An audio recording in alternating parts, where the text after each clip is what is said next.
आप लोगों का इसलिए भी शुक्रगुजार हूं कि यही वो सरजमीन है कोचा धमन की जिन्होंने आज उस मकाम तक पहुंचाया। आज अल्लाह का शुक्र है, बिहार के बड़ी आबादी के दरमियान में उनके मसाइल की आवाज अगर इस खादिम को उठाने का मौका मिला है तो उसका सेहरा कोचा धमन की सरजमीन को जाता है। आज ठाकुरगंज में या पूर्णिया में जो पहचान बनी है, यकीनन है कि उसकी जड़ आप रहे हैं। मेरे इलेक्शन और मेरे सियासी मामला से आप बखूबी वाकिफ हैं। मौजूदा वक्त सियासत तो कई वजह से करते हैं। किसी के पास दौलत है तो शोहरत के खातिर, किसी के पास अगर शोहरत है तो दौलत के खातिर, दौलत है तो शोहरत के खातिर, चतुराई है तो ठेकेदार के खातिर, और बहुत सारे किस्म की सियासत करते हैं। सियासत को लोगों ने आज दलाली बना लिया है और सियासत को लोगों ने आज डाकुओं के फन से आरास्ता कर लुटेरे हैं। हम तो ये देखते हैं कि सियासत में आने से इंसान का अपना कारोबार थम जाता है, अपने घर की जिम्मेदारियां आदमी भूल जाता है और अपने घर के लोगों तक का वक्त उनके पास नहीं होता। लेकिन ये कैसे लोग हैं, ये कौन लोग हैं जो सियासत में आते ही रातों रात दौलतमंद बन जाते हैं, कई कई जगह खरीदारियां हो जाती हैं, कई कई जगह मकान बन जाते हैं। हम अपने लोगों से कहना चाहते हैं कि ऐसे लोगों को ढूंढिए कि डाकू में और ऐसे रहनुमाओं में क्या फर्क है।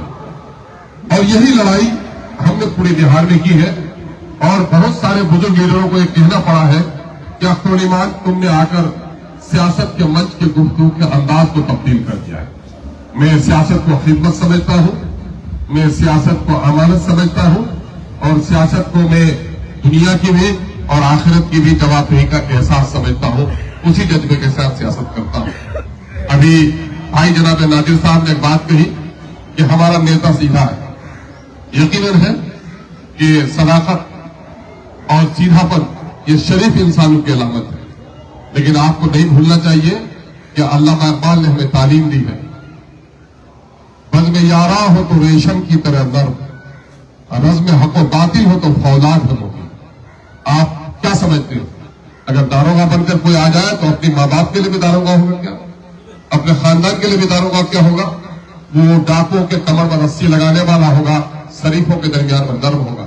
यकीनन है कि माँ बाप ने जो तरबियत दी है, असातिज़ा से जो तरबियत पाई है, बात को सलीके से कहना चाहता हूं और अपने मंसूबे को अमली जमा पहनाने के लिए हकीमाना तौर पर मुमकिन है कहीं नजरअंदाज किया होगा, लेकिन जालिमों से आज तक हमने समझौता नहीं किया है। आपने इस इलाके में बड़े बहादुर लीडर देखे हैं, लेकिन बता दीजिए कि वक्त के वजीर आला के साथ किसी को लड़ते हुए देखा है? लड़ते हुए अगर किसी को देखा है तो इसे सीधे नेता को देखा है जिसे आप सीधा कहते हैं। अगर अफसरों से लड़ते हुए देखा है तो इसी सीधे नेता को देखा है जिसको आप समझते हैं। हाँ, यकीनन है कुछ कमीनों ने, कुछ लुटेरों ने, कुछ बदतमीज लोगों ने जिनके रग रग में दलाली है, उन्होंने लूट कर पैसों को हमारे लोगों को जो वरगलाया है, हमारे नौजवानों को भटकाया है। तो आप कभी कभी इंसान है, इनसे वक्ती तौर पर आपको परेशानी हो जाती है कि मेरे नेता को तो लोग गालियां भी दे देता है, एक नेता ऐसा गुंडागर्दी करता है लेकिन उस पर उंगलियां नहीं उठाता। यकीनन मैं समझता हूं कि देखो, मैं आज अपने दोस्तों से कहना चाहता हूं, सड़क पर गोबर भी है और सड़क पर टोपी भी है। एक राह चलता हुआ इंसान पांव दोनों पर नहीं रखता है, टोपी पर भी नहीं रखता, गोबर पर भी नहीं रखता। तो आप क्या कहेंगे कि गोबर भी टोपी के बराबर हो गया? नहीं, गोबर पर नफरत से नहीं रखता और टोपी पर एहतराम से नहीं रखता। अल्लाह का शुक्र है कि अख्तर ईमान से लोग मोहब्बत करते हैं, अखलाक की वजह से मुझसे डरता नहीं है। डरता है तो गोबर के छींटों से डरता है। आप परेशान मत होइए नादिर साहब, आप परेशान मत होइए राहत साहब। आज अल्लाह का शुक्र है कि अगर हम लोगों ने सियासत को नया रुख नहीं दिया होता तो आप मुझे बता दीजिए, इस इलाके में बड़े बड़े लीडर पैदा हुए, लेकिन क्या 2 आदमी को भी एमएलए, 4 आदमी को भी एमएलए बना सका है? लेकिन यही पार्टी की सदाकत रही जिसकी बुनियाद पर न सीमांचल से आवाज उठी, बल्कि 75 साल के दरमियान में माइनॉरिटी की कयादत में कोई पार्टी अगर असेंबली में पहुंची है तो अख्तर ईमान की कयादत पर पहुंची है और एमआईएम और आपकी मोहब्बत से पहुंची है। इसलिए हम एक बड़ी लड़ाई लड़ रहे हैं, हम एक बड़ी लड़ाई लड़ रहे हैं। शेर का शिकारी कभी बिच्छू के काटने से परेशान नहीं होता। मैं देखता हूं इस वक्त पूरे बिहार में जो मुसलमानों के साथ, जो दलितों के साथ और विशेषकर सीमांचल के साथ जो जुल्म और नाइंसाफी हुआ है, मैं उसके लिए लोगों के जहन तैयार कर रहा हूं, सवाल कराना सिखा रहा हूं। क्या इस बात से कोई इनकार कर सकता है कि बैरिस्टर असदुद्दीन अवैसी साहब की सियासत ने पूरे हिंदुस्तान में कमजोरों की जबान में जबान दी है, और अख्तर इमाम की खिदमत से इनकार नहीं कर सकता कि सीमांचल के हक और हुकूक को डाटा के साथ अगर किसी ने असेंबली में उठाने का काम किया है, इससे पहले किसी माई के लाल ने नहीं किया है। अभी होगा। कई बार हमारे डॉक्टर परवेज साहब है, अक्सर अखबार सुना, पाक सुना कहते हैं ऐसा हुआ ऐसा हुआ। अख्तर साहब वो ऐसी बातें रखिए, हम लोगों ने उनको बताया कि देखिए अभी हम लोग क्या कर रहे हैं। अभी ताजा तरीन बात आपको कह रहे हैं, अभी 6 महीने पहले आपके घर घर जाकर मास्टर लोगों ने जाकर आपके सर्वे करने का काम किया था। बिहार में जाति आधारित गणना हुआ, आप वाकई में उससे, और आपको पता नहीं इस वक्त कि पूरे हिंदुस्तान की सियासत को जाति आधारित गणना ने मुतासिर किया है। दिल्ली की पार्टियों की चूल्हे हिल गई है। यकीनन है कि अल्लाह कभी दुश्मनों से भी अच्छा काम ले लेता है। और क्या क्या नीतीश कुमार जो कभी कमंडल का राजनीति करता रहा, भाजपा के साथ जाता रहा, कल भी उनके आदमी ने बयान दिया है दिल्ली में विधानसभा के स्पीकर ने, विधान परिषद के, कि नीतीश बाबू अगर भाजपा में जाए तो आप जाएंगे। नीतीश बाबू जहां जाएंगे हम लोग तैयार हैं। ये भाजपा को घर घर मजबूत किया, आरएसएस को इन्होंने मजबूत किया। जब इनकी अपनी नहीं बनी तो कमंडल कहते हैं उसको, मंदिर मस्जिद की लड़ाई को। और कमंडल के बनने में मंडल कमीशन का मामला लोग लाते हैं, उन्होंने जाति का सहारा लिया कि हम जात में बात कर लोगों को वोट लेंगे। यकीनन चतुराई तो उनके पास है। उस चतुराई के तहत आज अपने जाल में खुद ही फंस रहा है। जवाब दे आज पूरे बिहार में आपने जाति आधारित गणना बनाया किया, लेकिन हमारे लिए कोई खबर नहीं है। अखबार वाले 2023 के गुजरने के जो वाकयात पेश करते हैं, उन 2023 के गुजरने के अहम तरीन वाकयात में जाति आधारित गणना को शामिल करते हैं। आधा घंटा के लिए अमित शाह आता है पटना और जाति आधारित गणना पर बात करता है, लेकिन हमारे बड़े बड़ों को पता नहीं है कि जाति आधारित गणना में क्या लिखा हुआ है। जाति आधारित गणना में क्या हुआ? बिहार की आबादी 13 करोड़ हो गई, और 13 करोड़ आबादी में मुस्लिम माइनॉरिटी की आबादी हुई 2 करोड़ 31 लाख। 2 करोड़ 31 लाख लोगों ने टैक्स दिया, 13 करोड़ लोगों ने टैक्स दिया। इस 13 करोड़ लोगों के टैक्स के पैसे से सरकार का बजट तैयार होता है, उसी से पुल पुलिया सड़कें बिजली हॉस्पिटल स्कूल बनते हैं, उसी से नौकरियां बनती है। आपकी आंखें खुद खुली हुई है कि आपके अच्छे स्कूल नहीं, आपके अच्छे हॉस्पिटल नहीं, आपकी नदियां आज भी पुल से महरूम, आज की बस्तियां आज भी सड़कों से महरूम। लेकिन सरकारी नौकरी के आंकड़े में दिखा रहा हूं, जिसकी गिनती आपके पास नहीं है। ये सारी चीज तो आप देख रहे हैं। गिनती क्या है? बिहार में 13 करोड़ लोगों पर शासन प्रशासन करने के लिए 20,49,370 सरकारी चाकर है। यकीन है उस 20 लाख में हमारा हिस्सा होना चाहिए। मैं आपको बता रहा हूं, अभी बात को आए हमारे प्रमुख दयानंद जी, बात रखनी थी इनको। मामला यह है, मैं आपको आंकड़े बता रहा हूं और मैं मेरी जिम्मेदारी के साथ कहता हूं, इस इलाके के दलित हिंदुओं का, इस इलाके के पिछड़े हिंदुओं का जो हसर है, आज उनका हसर आरा छपरा में इस तरह का नहीं है। आरा छपरा में उनको इज्जत की नजर से देखा नहीं जाता, लेकिन क्वेरी कुर्मियों ने अपनी इज्जत पैदा कर ली। कैसा किया है आपको मैं अब रिपोर्ट बता रहा हूं कि आप सबके पैसे से, हमारे सबके पैसे से सरकार चलती है, और सरकार टैक्स हटा दे तो 100 का माल 50 रुपए में आपको मिलेगा। आपके कमाई, आपका बेटा दिल्ली में घर बनाता है, 7 मंजिला इमारत से गिरता है और हड्डी पसली एक हो जाती है। आपका बेटा सऊदीया में जाता है, वहां पर गाड़ी के नीचे दब जाता है। वो जो पैसा कमा के वहां से भेजता है, उनके पैसे में 100 रुपए में 30 रुपए बिहार सरकार को और 20 रुपए दिल्ली की सरकार को जाता है, और उसी से सारा सरकारी कामकाज चलता है। ये जो 20 लाख नौकर है सरकारी, इस 20 लाख नौकर में सबकी हिस्सेदारी होनी चाहिए। मैं आपको बता दूं बरमन भाई की आबादी कितनी है। बरमन भाई की आबादी बिहार में 46 लाख, और 46 लाख की नौकरी का हिस्सा होता है लगभग 72,000। और उनको नौकरी मिली 1,72,000। राजपूत भाइयों का हिस्सा होता 58,000, उनको मिली नौकरी 1.5 लाख। इसी तरह से भूमिहार भाइयों की आबादी हिस्सेदारी होती है लगभग वही 50 से 60 लाख, उनको नौकरी मिल रही है 1,80,000। आपको मैं बता दूं, कोयली कुर्मी की हिस्सेदारी से 2.5 गुना ज्यादा उनको नौकरी मिल रही है। लेकिन मुसलमानों को 2,31,00,000 मुसलमानों के वाजिब हिस्सेदारी होती है 3,66,000 की। कितनी? 3,66,000 की। औरों को मिला 2 गुना, 2.5 गुना, 5 गुना तक ज्यादा, और मुसलमानों को मिला 3,66,000 की जगह पर 1,72,000। मुसलमानों की 1,95,000 नौकरी चली गई। सुरजापुरी की आबादी है 34.5 लाख, उनकी नौकरी में हिस्सेदारी होती है 39,000, मिली सिर्फ 15,000। कुलैया भाइयों की आबादी है 12 लाख, नौकरियों में हिस्सेदारी होती है 19,000, मिली सिर्फ 6,000। शेरशाह भाइयों की आबादी है 13 लाख, नौकरियों में हिस्सेदारी होती है 21,000, मिली सिर्फ 5,500।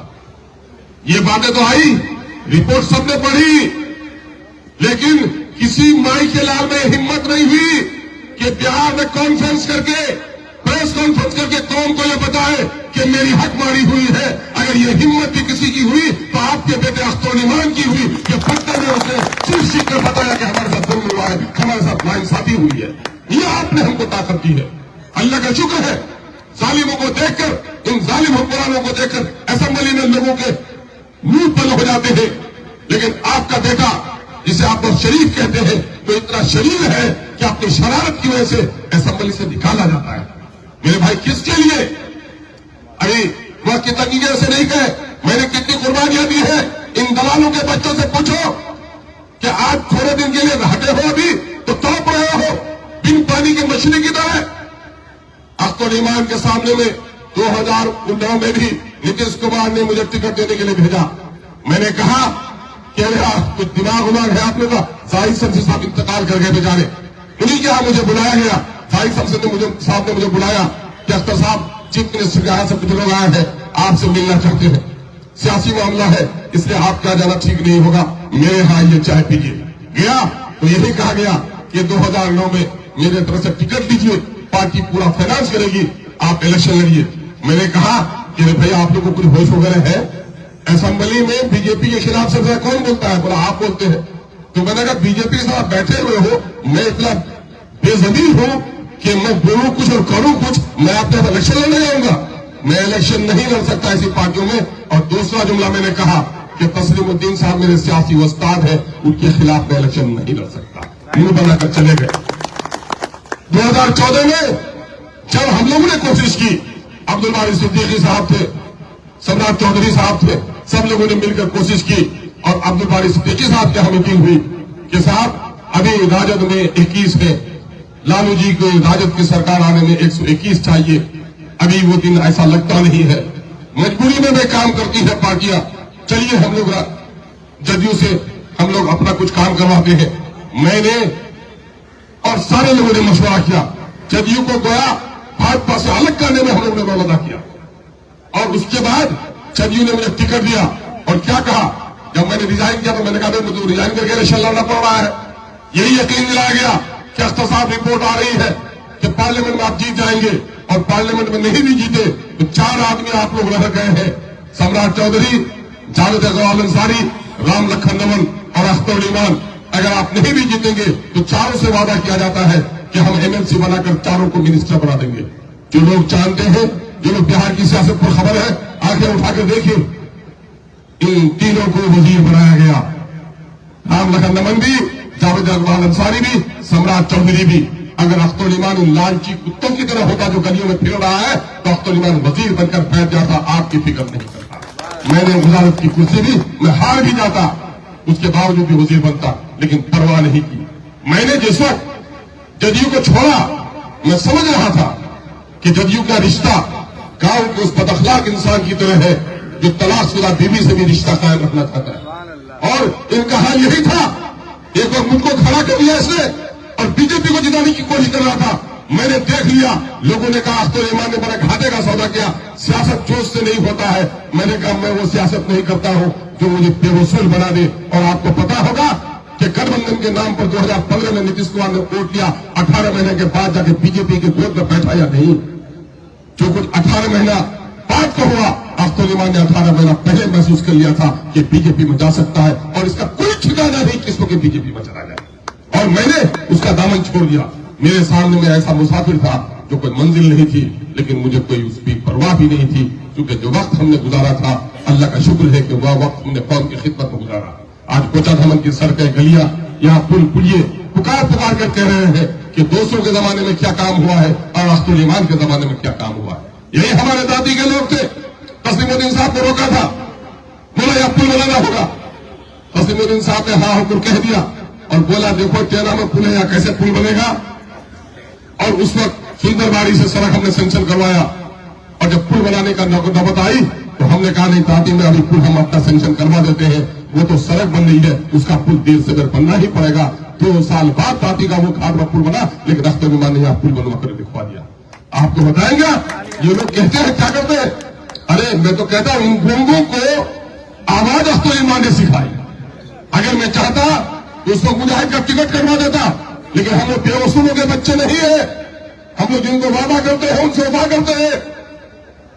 इलाहा एसपी साहब का टिकट हमने फाइनल किया 8 सितंबर को। अकबरुद्दीन अवैसी साहब की बेटी की शादी थी, दावत हुई, हम लोग वहां गए। जब 13वीं तारीख को हम लोग वहां से आ रहे हैं तो मुलाकात करने के लिए गए बिहार की सियासत पर। तो मैंने कहा सर मैं तो एमपी लड़ा हूं, अब एमएलए नहीं लड़ूंगा। आपने कहा था मुझे कि बिहार के बारे में आप फैसला कीजिए। हमने 1-2 जगह नुमाइंदा तय कर दिया है और हम आपके बार इलेक्शन नहीं लड़ेंगे। कहा आप इलेक्शन नहीं लड़ेंगे? मैंने कहा नहीं लड़ूंगा। बोले नहीं आपको लड़ना चाहिए। तो मैंने कहा मैंने तो 8 तारीख को अपने इलाके में कुछ हमने टिकट भी फाइनल कर दिया। कहा टिकट फाइनल कर दिया आपने? तो मैंने कहा आप नहीं जाए टीसी। कहा कि नहीं आप तय कीजिए जहां से इलेक्शन लड़िएगा लड़िए, अगर आप इलेक्शन नहीं लड़िएगा तो मैं एक सीट पर भी बिहार में इलेक्शन नहीं लड़ाऊंगा।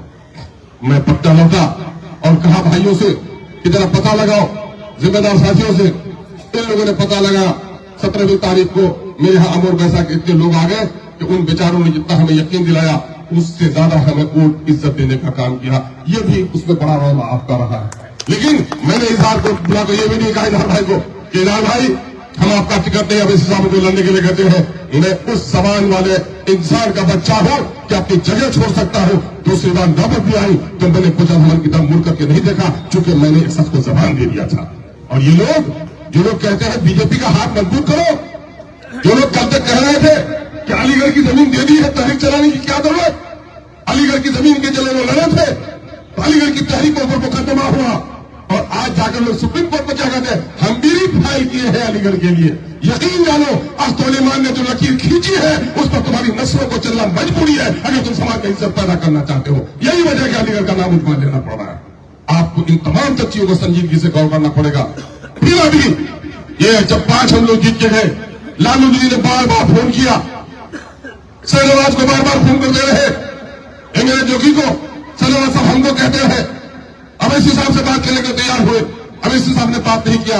अवैसी साहब से मैं बात करके आया तो मैं अपने कोचा धमन के लोगों को गवाह रखता हूं कि मैंने लालू जी को कहा कि सर अवैसी साहब ने कह दिया है कि 118 आप लेके आइए, हम 5 मिलकर के आपकी सरकार बनाने के लिए तैयार हैं। हमको वजारत की कोई कुर्सी नहीं चाहिए, अगर हमें कुछ चाहिए तो सीमांचल का हक चाहिए।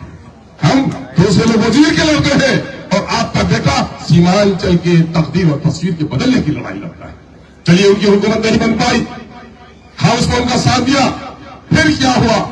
फिर ये पाछो भागने लगे, पहले हम पर डोरा डालने लगे, लेकिन मायूस हो गए कि अख्तर ईमान को कहना भी बेकार है, उसका कदम नहीं हिल सकता।